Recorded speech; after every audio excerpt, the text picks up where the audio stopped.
Why should we do that first time round? Yes. That's what we talking about. Hi guys, you alright? So we're here today again in Bees Knees Cafe. I'm talking to another two guests about men's mental health and yeah, just really getting an insight into their stories and hopefully you can relate to something and maybe learn something and just go from there.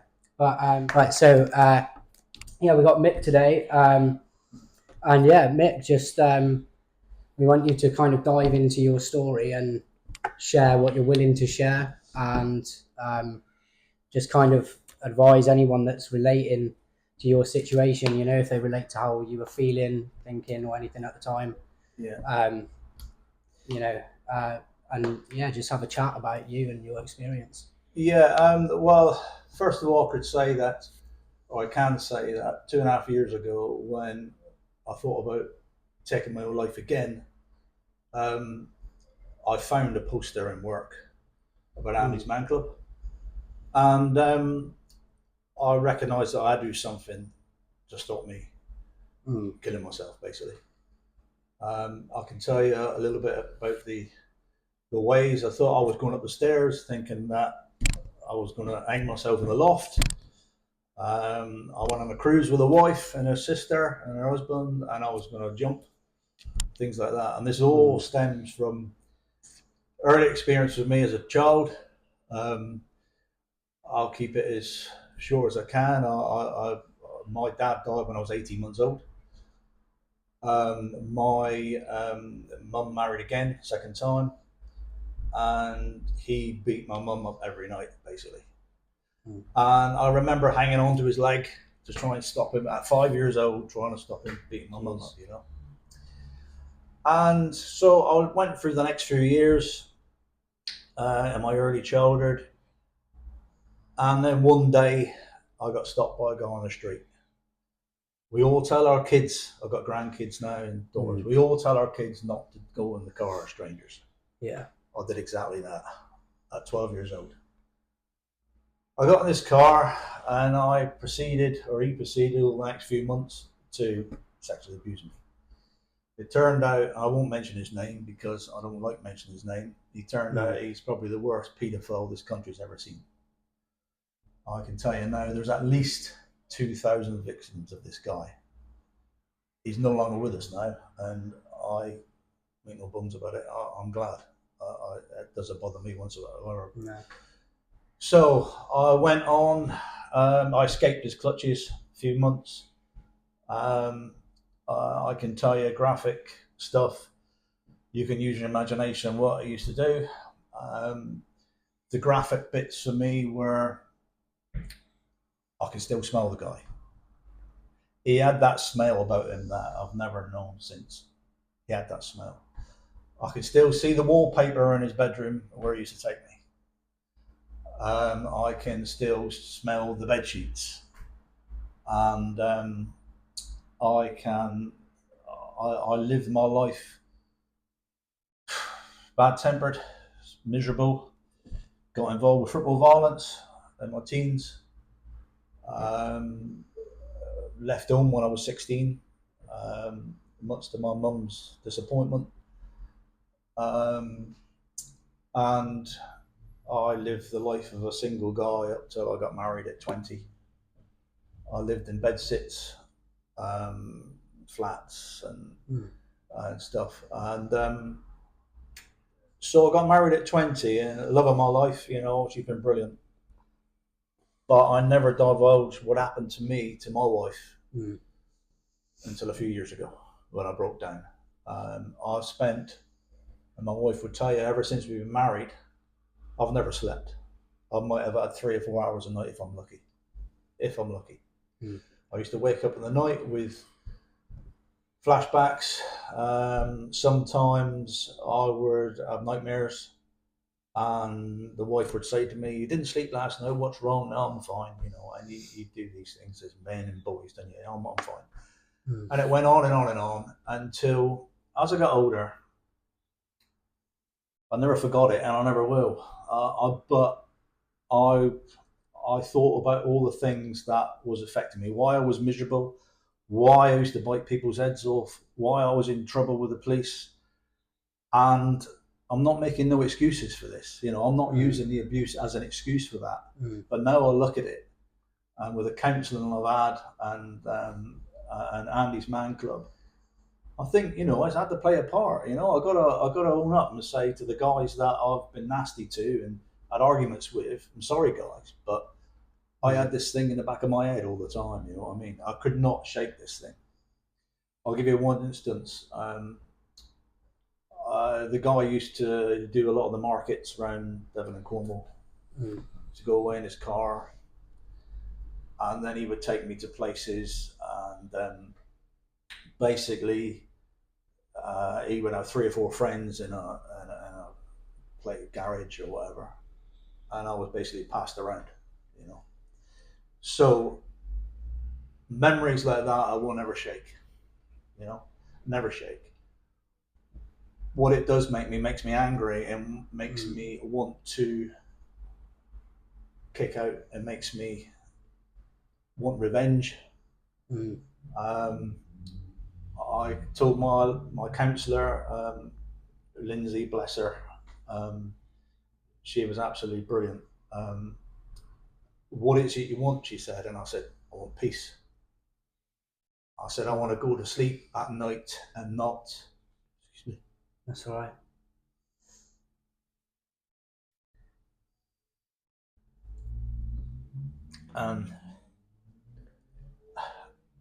I want to go to sleep at night and not think about this bastard.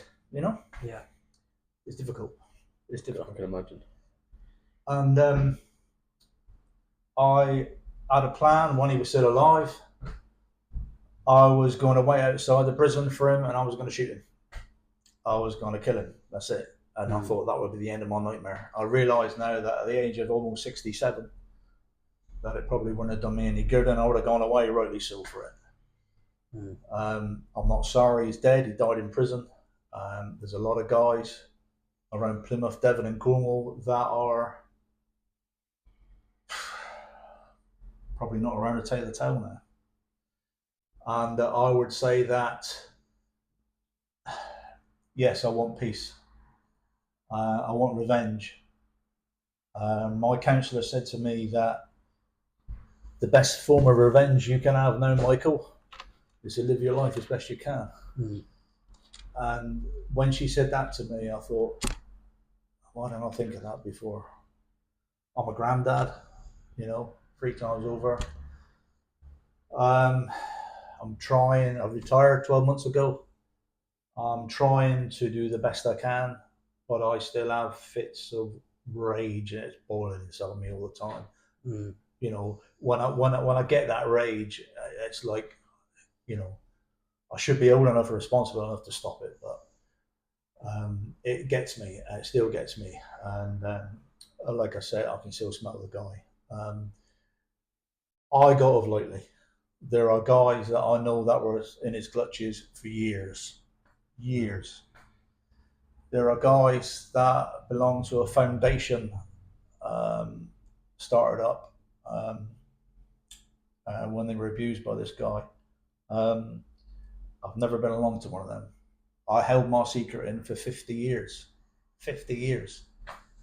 And then one day I had a drink with my cousin, Marty, he's like a brother to me. And I broke down in front of him, and then I told my wife. And up until I went to Andy's Man Club, there was 2.5. There was only 2 people in this world that knew what happened to me. And my wife says to me now, even when she dropped my beer tonight, she says, why don't you talk to me about it? I can't tell her the gory details. I just can't do it. This, I've never told my daughters. My mum's 93 now, and this gets me now. She says to me 2 or 3 times a year when this guy's picture comes on the telly or in the papers, you used to work for him, didn't you? So I said, yes, mother, I did. She said, did he ever touch you? And I said, no, mother, he didn't. The one thing that terrifies me about doing this is that she might see this. Mm. But how can I say, guys? I'm using you too, because 2.5 years ago, this wall was here. Yeah. This barrier was here for me, and now this barrier's down here now. AMC have been brilliant, and I get shocked at what I hear in AMC sometimes, and it affects me. Yeah. Me and Roger had a talk before that we get affected too, you know, and I'm proud. I think when I'm the AMC to tell my story. Yeah. What happened to me? I opened up because somebody in AMC said that he was a victim of abuse too, and it took me 3 or 4 weeks to pluck up the courage because this guy had opened up. Yeah. And I'm telling my story. And then since I've been with Andy's Man Club, I tell my story, or abbreviated version of it. I get people every week now saying, I've got to tell you something.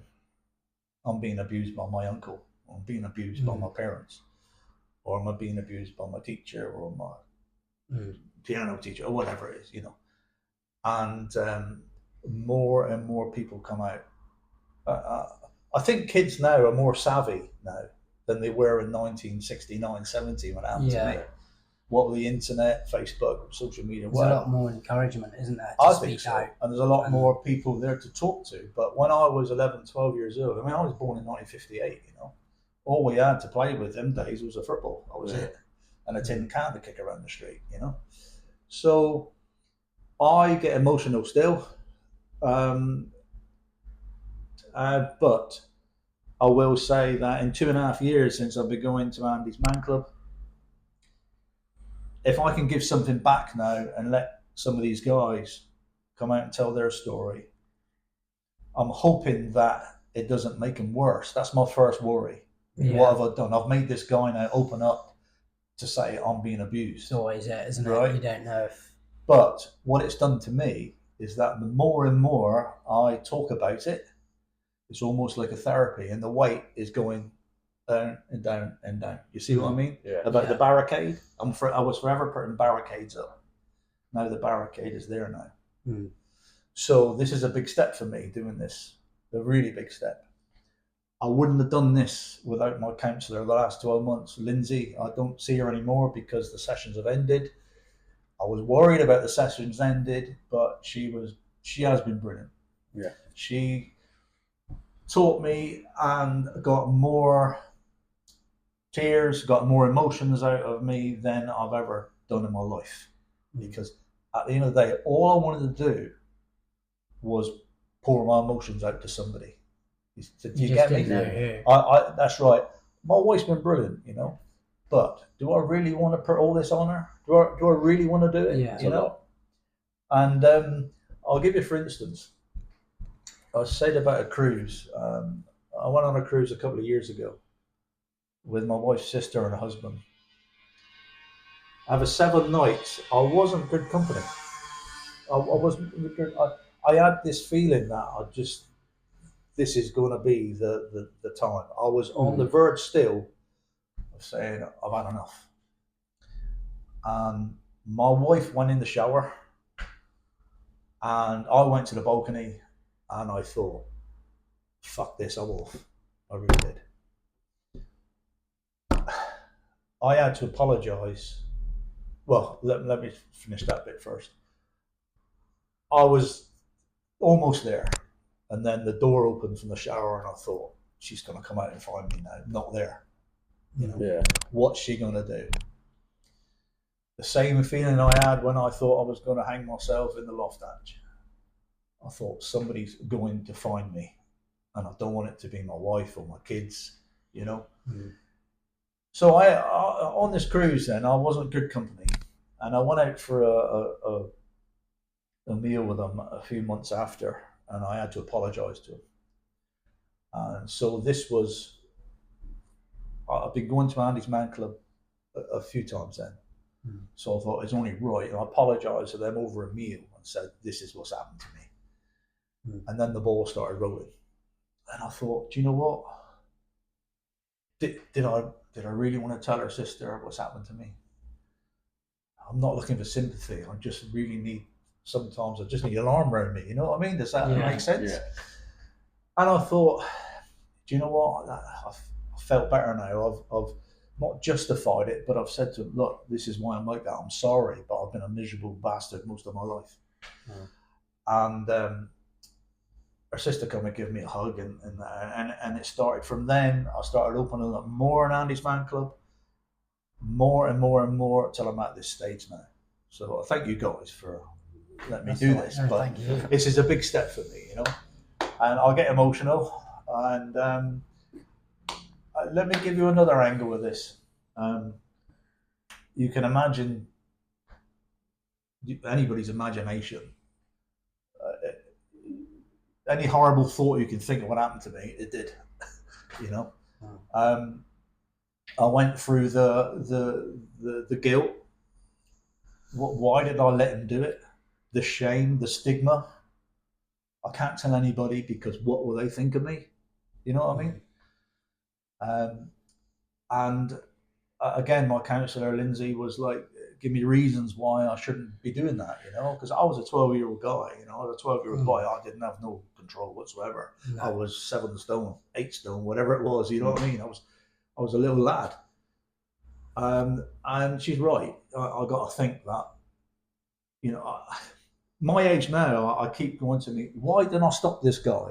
Well, it's easy now, isn't it, when I'm in my 60s? Yeah.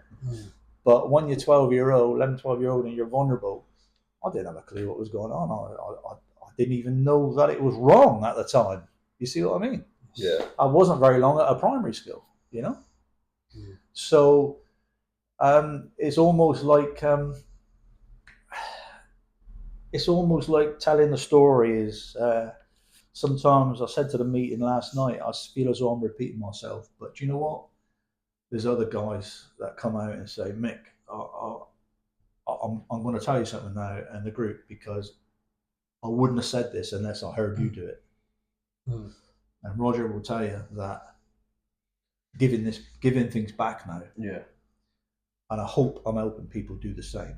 I don't want them to go away thinking, what have I done? I've told people, because it was all keeping it inside is not a good thing. What I've learned, but up until 2.5 years ago, that's all I did. And I had this thing boiling up inside me all the time. Sometimes it's all you know how to do, isn't it? What's hard for me these days, talking about it now, I still get emotional sometimes, have you seen? I get very emotional sometimes on my own. I can tell you that I've been involved with a motorcycle owners club for 15 years. I'm the chairman of a motorcycle owners club. I've been involved with the club for a long time in a secretary capacity, chairman capacity for a while. I'm going away in a couple of weeks to a trip around Europe, as I do every year. I got to put up with guys. I say put up, that's not the right phrase really, but I've got to listen to guys banter. You know what workplace banter can be? Yeah. About homosexuals, about gays, going on what you will. You know, I must say this, I'm not homophobic. I'm not homophobic. It doesn't matter what you are. But I got to sit around a campfire and I got to listen to these guys crack off a few jokes about gays or queers or whatever you want to call it, and lesbians, and I got to listen to this, and they'll crack jokes about paedophiles and stuff. Have you heard this one, Mickey? You know, and I'm going, oh, fuck, here we go again. Yeah. And I'll go into this 5 minutes, and I've had people come up to me and go, "You all right, Mick?" Yeah, yes, because sometimes it gets to me. But I will say, I don't want that banter to stop. No. You know? To me, that's part of the life I live now, in that world, you know. I don't want that banter to stop. And I'm afraid that I will send a couple of guys the link of me doing this to get their opinions. But what I will say also is that Last year, at our AGM of our bike club, we were in Wales. I actually stood up in front of all these guys and said, we have a charity every year, and we raised £510 for Andy's Man Club, and that was my children's charity. And the charity, right, we always have a few people that people nominate for the charity, Andy's Man Club. And I stood up and I said, this is why I want to do it. And I stood up in front of these guys and said, over the last few years, I have thought of taking my life maybe 4 or 5 times. And you can imagine the room is like, did he really say that? You know? And I stopped and I thought, what have I done? So I said, this is the charity I want it go to, blah, blah, blah, blah, blah. And I thought, what? And it was a bit subdued after that. And I thought, I've said the wrong thing here. Maybe I shouldn't have done that. By the time I got home, I looked at my phone and I had 6, 7 texts. So, Mick, I don't know how the fuck you did that, but fair play to you. Right away, looking at the phone, it brought tears to my eyes, and I thought, these guys I got support. So it cracked me up, you know. And I also thought that out of the 35 people that were there at this meeting, how many of these guys might have had problems. What Andy's Man Club has done for me is give me a platform to share my experiences. And like I say, I think I got off lightly. Other people are here to tell the tale, you know. But what it's also done to me is that if I have a bit of a road rage with somebody, or I had an argument at work with somebody, or I met someone downtown in a pub, and what it's done to me, it makes me stop now and go, I don't know what time of day that guy's had. Yeah. That guy might be going through exactly what I've been going through, you know what I mean? So when a guy wants to rant and rave at me, I'm going, whoa, this guy might be going through a storm, as we call it, you know? Yeah. And I got to step back and say, this is, this is, I've got a different outlook. You know what? Since I've been going to AMC, a really different outlook. I've divulged more to you now than I've told my wife. A lot more. And I will show her this. Yeah. And I will, and you know, we'll have a few words and we'll have a talk. But I didn't really want her to know all the gory details, and I refused to, basically. But also, my daughters are 44 and 42. They've probably known their dad has been a miserable sod most of his life. I've worked away a lot of times. I've always put in 50, 60 hours a week. And I've been a good provider, I think. Have I been a good dad? I'll hold my hand up and say probably not. How does that make you feel that your kids and your wife may have thought of you in a different light, but not knowing what you've gone through? Like, does that does that not make you think, I wish I opened up a little bit sooner? Because it's I don't, like I said to you before, Rhys, I don't want to use what's happened to me as an excuse for me being a bad-tempered dad. Don't get me wrong, I've never, my kids, I love them a bit, my grandkids too.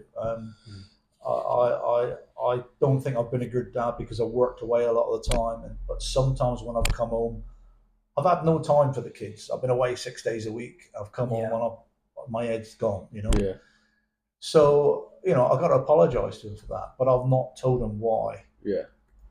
I don't want to use the excuse, like I said, but it's got to have some bearing about it. Yeah. And I think that this step for me now, I said to a couple of guys at AMC a while back, I need to tell my daughters. This to me now is All right, girls, here's a link. Yeah, 100%. I want you to look at this. Well, thank you for talking You to know, us about it. so I want you to have this link, and Yeah. you know, God forbid my mother will not see this. I shouldn't think she'd look at YouTube at 93 years old. But it's that's a worry of mine, and I've expressed this to a couple of the facilitators at AMC last night, because I lied to my mum. When she said to me, "Did that guy touch you?" I said, "No, categorically no." Do you think if your mum were to know, that she would feel guilty herself for, like Absolutely. a parent would, for letting it happen? So I think my mum would feel as if it was her Is that fault. why you've lied? Is that why because you don't want her to feel that it's her fault, or? Yeah, it wasn't my mum's fault. No, of course not. I got in the car, Yeah. and we tell our kids not to get in strangers' cars. As a parent, you want to protect them from everything at all times, Yeah, so I think that my mother might feel, I think she will feel, that she let me down. Yeah. But it was nothing to do with my mum. I was a little sod. I really was. My mother brought me and my brother up for years on her own. Struggled. Really struggled. I can remember Mum dragging us down the social security office at 11th Road with no shoes on our feet, basically. And then you didn't get handouts then in 1968, 69.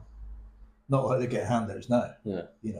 We had to go to school with borrowed clothes. That's the kind of environment we lived in. But I wasn't. I was a pretty unruly child, I must admit. How does it make you feel, people coming to you and saying, you know what, listening to your story, it's made me actually speak out, and how does that make you feel? I was saying earlier on to Roger, I when guys talk about it and they open up, there's a lot of tears. I think, what have I done? I've made that bloke now talk about it, and he's emotional. All I can say to him is that they're not alone. Yeah. Every week now, it's someone different that says, I'm being abused by him or her, or every week. It shocks me to think it's still happening so much. Yeah. The guys that are saying this are not necessarily all my age either. That happened to them when they was in the 60s or 70s. There was a young guy, I can't mention any names obviously, but there was a young guy that came to us, total bits, and he was seriously sexually assaulted, put it that way, from what he was telling us. And if I can tell you that I didn't sleep when I got home that night, and I didn't sleep on the Tuesday or the Wednesday, worried about it. Did it affect me? Yes, because everything he told me, that was mirrored in there. So I would say, and I was asked if I wanted to step back from it a little bit. I said, no, I'm going to carry on. And so, it does shock me, Yeah. But there are more guys every week coming out saying that this happened to me in 1972 or whatever, and I've never forgot it. I can't hold down a job. They might be alcoholics now, and it all relates back to them. Yeah. See, what freaks me out is I'm actually due to be a dad in a couple of weeks. Yeah. And we've had conversations because I know how messed up this world is and can be. So I've got the stance I don't want any facial features put on Facebook, because I just think in today's world everyone is just, there are just weird people in this world. And that's been a disagreement between the two of us, because she doesn't quite see the dark world that it can be. Yeah. So I'm trying to enlighten her of that you could be potentially putting things in danger by putting these kind of things on Facebook, and then it does freak me out. And then hearing your story, it does. I've got young brothers, I've got a sister, and it's funny. What it's also done to me is that, and I don't pick out any trade, any business, any profession for this, but my three granddaughters, 18, 15, and 14 now. Now and again, I'll say, "What's your teachers like?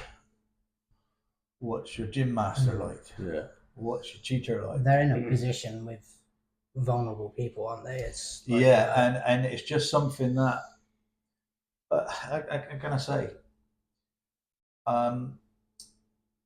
I've never been a lovey-dovey dad. Yeah. You see dads, and I hope you'll be lovey-dovey with your, your kids. Yeah. I've never been one to come and give us a cuddle. I've never done that. And you know why that is? It's because the last time somebody put their arms around me like that, I knew what was coming. Yeah. Sometimes I'll give my granddaughters a little, mirror like, but I'm not a lovey-dovey person. Do you know? It's done that to me because. How does that make you feel? It makes me feel. It makes me feel. I don't know. When it happened to me, I knew. Yeah. This guy was putting his arm around me because I knew what was coming next, and I don't want my kids to feel that. Oh, granddad's putting his arm. Oh, I don't like that. Yeah. You know what I mean? I don't want them to have that feeling. Does that make sense? Yeah. God, I mean, Christ, I we're hurting for the world, but I've never been. It's hard when you associate. Yeah, and that's it. That's the word. I associate with people kissing and cuddling their grandkids and whatever as, oh my God, I remember when that happened to me. Yeah, does that make sense? Some things are unshakable, and I don't think that you should beat yourself up for it. Even I think that there's so many ways that I'm sure you would have shown how much you love them. Oh yeah, so, absolutely. I love them a bit. It's one of those, and like you say, the more you open up about it, and then maybe because you don't have to understand everything. Sometimes all you need is to know is that that's hard for you to do, and I think that's all it is. To your grandkids or whatever. It's just I want them to the best life possible, of course. I want my two daughters to make some of their life, and but a lot of the time as well, I've worked away a lot of time, long distance lorry driver. I've been on the cranes for years, so I've worked away a long time as well, and I think that's a big part of it too. I've not been there as a dad to take him down the park or whatever, because I've been that way all the time, and I had to earn money to pay the bills, and that's life. Were you surprised with the effect Andy's Man Club has had on you? Were you absolutely overwhelmed. Yeah, overwhelmed. The first time I went, I was very timid. Didn't know what to expect. Like I said, I only happened to see a poster in work, and I thought about suicide again, and I thought, I've got to do something. There was something in the back of my head going, I've got to do something. Yeah. I started listing all the positives. I've got married, kids, grandkids. Yeah. And I went to Andy's Man Club for the first night, and I was made to feel welcome. Tea, coffee, sat down. First person I spoke to was Dave Bryan, I believe. Lovely lad. And he, after 2 or 3 sessions, I'm thinking, this is what I need. Yeah. Up until then, and bear in mind, I didn't tell the class while I'm there.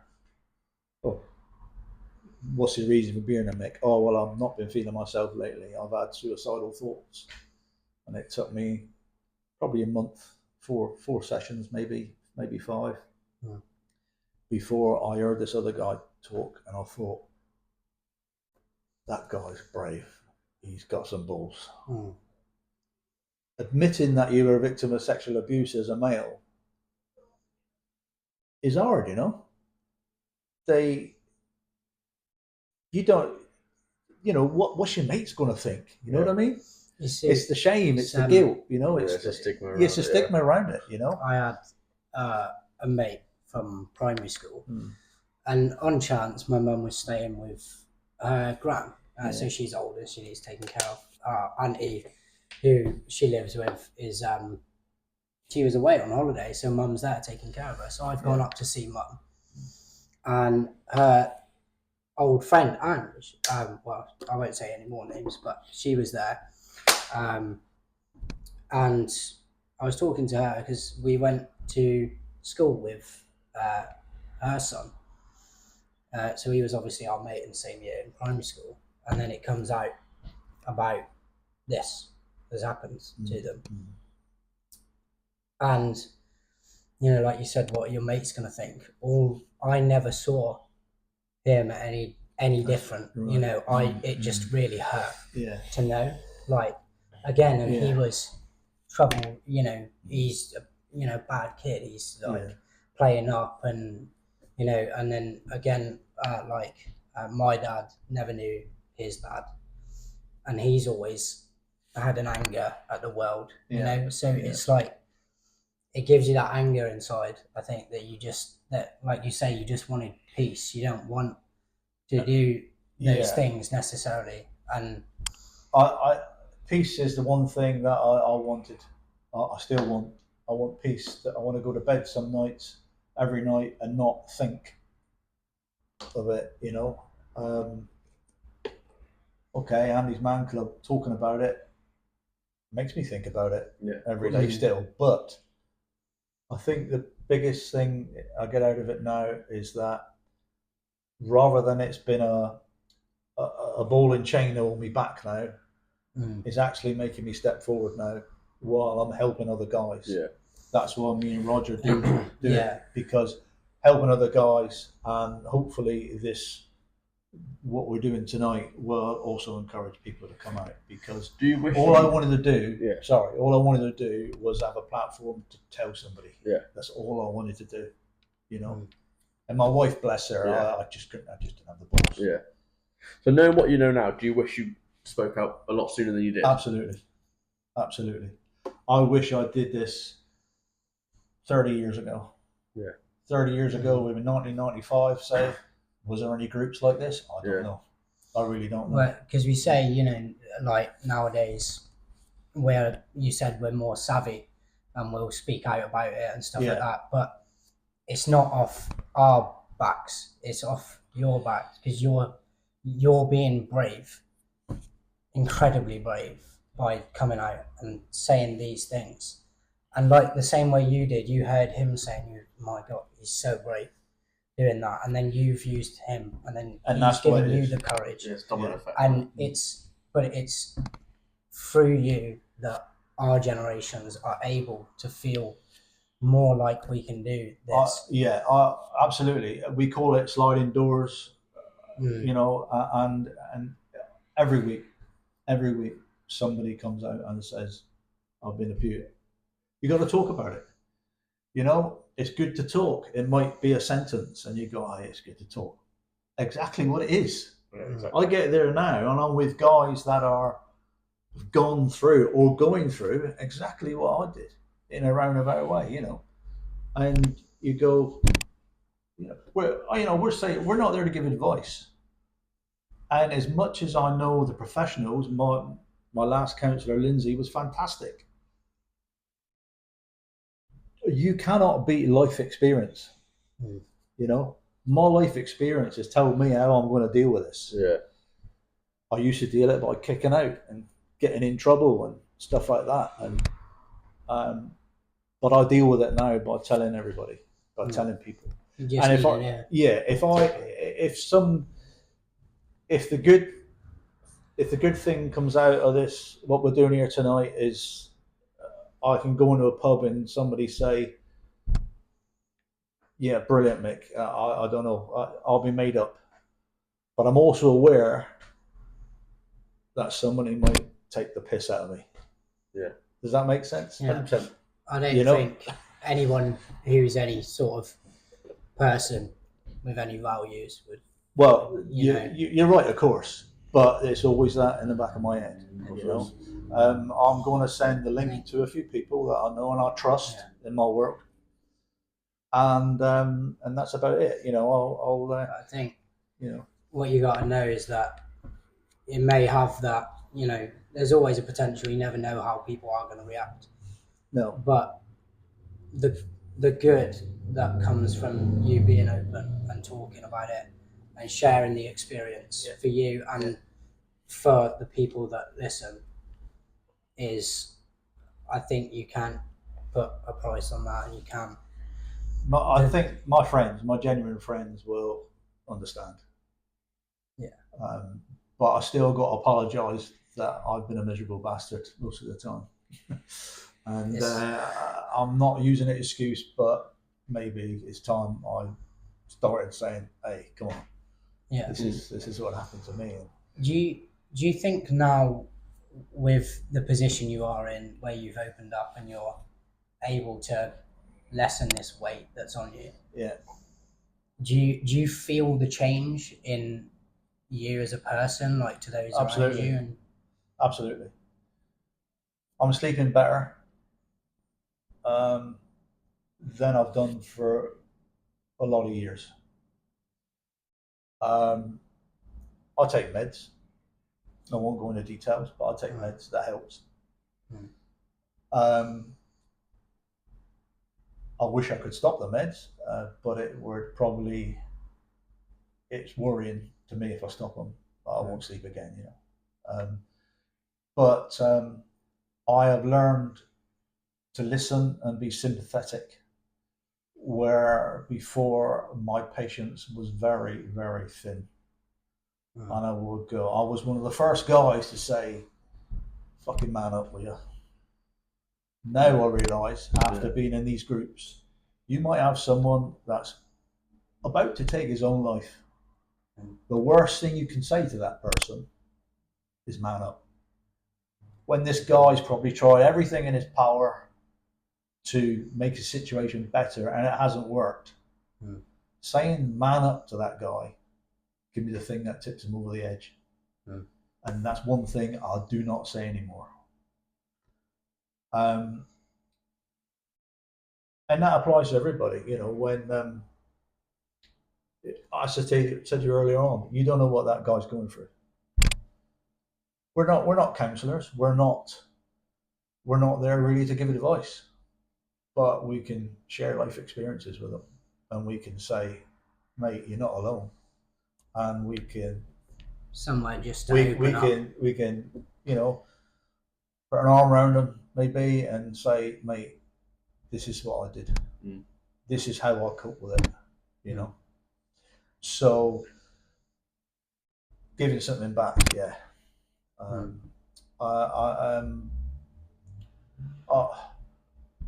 I thought, what am I, 67 in a couple of weeks. I thought I was going to die a bitter, twisted individual, because this plays over my head nearly every day. Flashback. I see the wallpaper, I smell the guy and stuff like that, and then it goes just like that. But I think Andy's Man Club, the last 2.5 years, I think by telling people, I think I'm not going to die a bitter and twisted individual now. I'm making the best of what I've got now.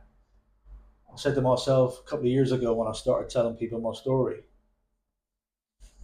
that I should have done this 40 years ago. Because I'm trying to live my life now. I go abroad 3 or 4 times a year. I'm retired. I've got everything to look forward to. Now I'm that age.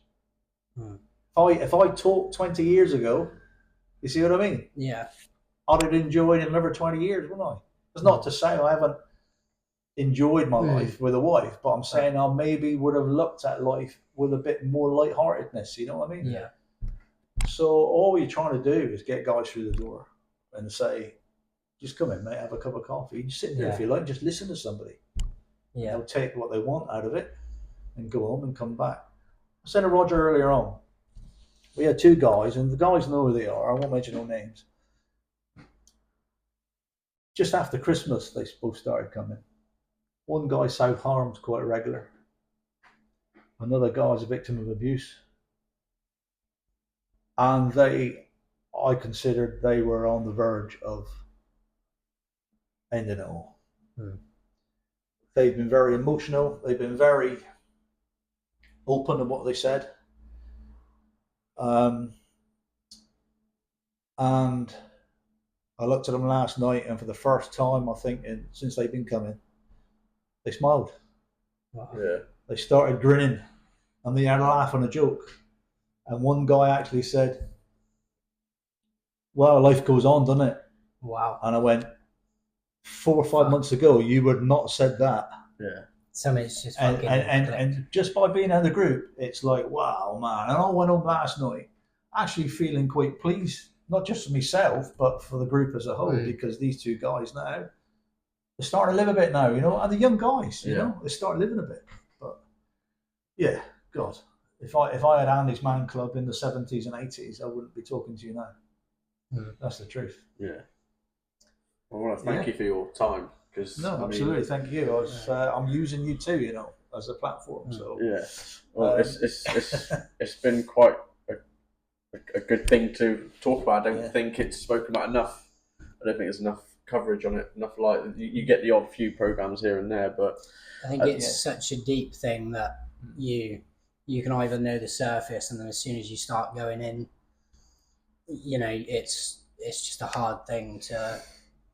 I'll be honest with you guys, I could probably go on for hours. Yeah. And as my counsellor would probably tell you, I've finished the counsellor now with Lindsay, and I can't thank her enough, because she brought out all my emotions, which I've held in all these years. And it's doing me good to get the emotions out. So I got to say, I'm in a far better place with AMC. That's the be all and end all. That's the takeaway point that you've gone a long way in your life of struggling. And you've gone to an Andy's Man Club and you've realised actually, there's a lot more to life than. Absolutely. So but I want a perfect world now for my grandkids, and don't we all? It's quite, I don't want to say like lovely here, and it is lovely to hear where you are now. Absolutely. After. And just as you were talking about it from start to finish, we felt you literally become happier and more absolutely. at peace, even as you've just kind of talked through your journey. And it's just kind of been really nice to sit here and listen to it. And my wife would probably still tell me I'm a miserable sod. But so before we finish, so anyone watching this who's gone through the same as you, what advice would you give to that person? Talk about it first. Come along to AMC. Monday nights, 7 till 9. Google it, Facebook it. We got 3 sites in Plymouth now. And I think last night there were 5,000 people attending Andy's Man Club around the country. 5,000 people. Yes. I would say that talking about it was painful for me at first, but the more I talk about it, it's a therapy that I can do myself now. Does that make sense? Yeah. Yeah, it's that weight, I think be brave, it's hard, and everybody that shares is thinking and feeling that same way, in a roundabout way about they're afraid to be out in the open like that and be that vulnerable. But you just, whether it's for you or someone else, like I said about how you feel brave when you hear somebody else do it. So maybe be that person for somebody else, be brave and just try to get it out, and you won't regret doing that. You've got to talk about it. You've got to say something. No good bottling up like I have for 50 years. It's been a torment, a big torment, and it's been probably detrimental to my health in some ways, and I think mentally now I'm not as calm and collected as I should be at my age. But if I found AMC or something like it maybe 30 years ago, I'd have had a good chance of making my life a little bit different. Starting to enjoy life now. But now my years are going, you know. Plenty left. Well, hope so. Why should we do that first time round? Yes. That's what we're talking about. Let's do it.